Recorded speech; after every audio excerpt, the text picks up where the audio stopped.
Hello, here's your perception changer for today. So, what is the definition of reality?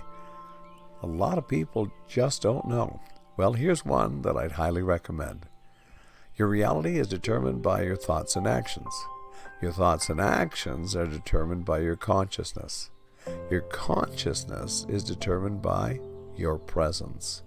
And your presence is determined by the quality of your meditations, your ability to become thoughtless, your ability to go to pure spirit, pure void, pure field of all potentials, and hang out there for a while.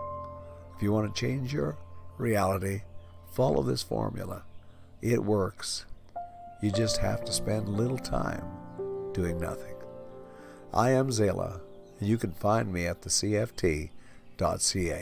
Thanks. God bless.